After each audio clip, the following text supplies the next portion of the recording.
I'm going to show you how to make this thick, creamy yogurt at home for a fraction of the cost of grocery store yogurt. So today I'm going to show you how to make thick yogurt. I do pot set yogurt, so I let it sit in my pot while it cools down and it gets nice and hard in the pot or in my container. And I just scoop it out just as is, and it stays really nice and thick that way. If you go, you mix it, and you disturb it, it's not going to be as thick as your pot set yogurts. So what you're going to need for today is you're going to need some sort of milk, any quantity you want. I like to make 2 liters at a time, and I like to use milk with the cream already in it. So I have this one here, which I get from Australia. It's pasteurized but not homogenized. If you can get raw milk, it's even better, but I don't have access to that, so I just use this next best thing. You're going to need already some yogurt, just plain yogurt with no flavoring in it. So this yogurt I saved from my last batch, but you could also use store-bought for your original one. I like to use 2 tablespoons per liter of milk, so I have 4 tablespoons of yogurt there. You're also going to need some sort of a container. I saved this container from, obviously, my last yogurt from ages ago. And I do like to switch them out every so often. But I've got my 2-liter container here. A pot and a thermometer is recommended. And something to stir your yogurt with. So let's get started. So the very first thing we're going to do is pour our milk into our pot. So just pour it all in as so. This one still has a cream.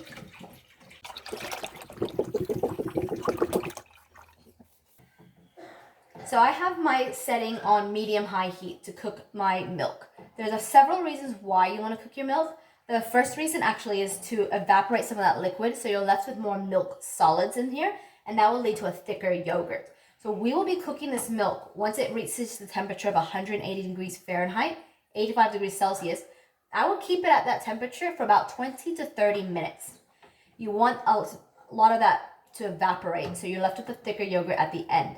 The second reason why you want to cook your milk is you want to denature those albumin proteins. Then they will reform and go into nice thick yogurts. And the other reason is by cooking it, it also reduces the oxygen levels in your milk, which you want for your culture. Your culture likes it with less oxygen, and it will help it to just be stronger. So those are the main reasons for cooking your milk. You don't want it to burn at the bottom, so with this recipe, you will have to actually mix it somewhat continuously. You don't want it to burn at the bottom, and when it's cooling, you don't want it to form a skin on top. If it forms a skin on top or burns at the bottom, that is the milk solids coagulating, which will take away from the thickness of your yogurt.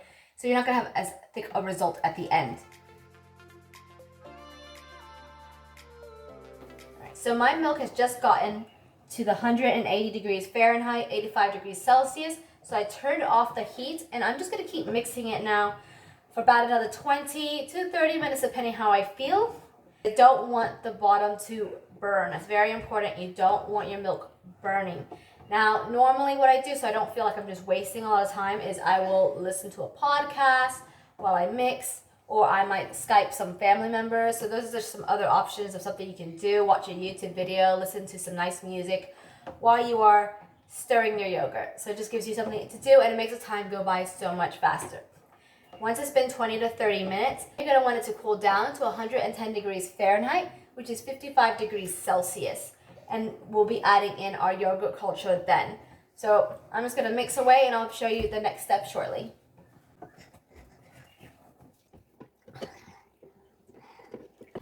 Alright, so my milk has cooled down to almost just about 110. It's 112 at the moment, which is still fine. You can put your yogurt culture in now, which is what I'm going to do. And I've just left this yogurt culture out the whole time so it could get more to room temperature. So it's not like such a shock going from cold to then kind of hot, kind of like warm.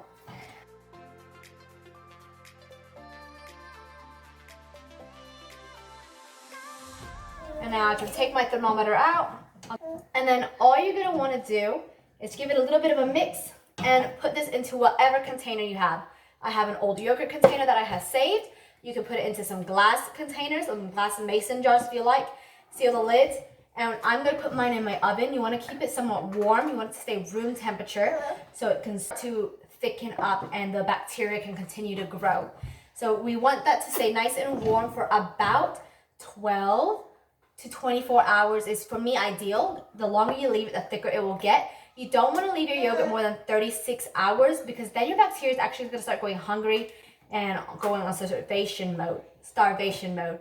So your yogurt won't be good after that. So ideally 12 to 24 hours for the thickest and best results. Another thing I like to do is to preheat my oven to 110 degrees Fahrenheit or 45 degrees Celsius. That's for the best results, to keep it somewhat warm. Now, my oven is actually broken, so I just boiled some water and put some in a pan underneath just to kind of keep it a bit warmer. It is a cooler day, and I really want it to thicken nicely.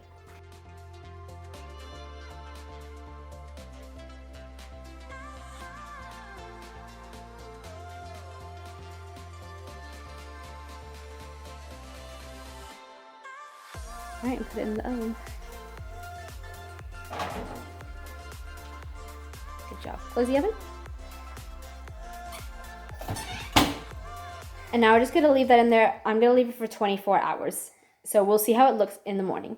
All right, so I just took my yogurt out of the oven. I had it sitting in there for 22 hours. So now I'm gonna scoop it out and I'm gonna show you how beautiful and thick it looks. So I'll just bring the camera over here for you.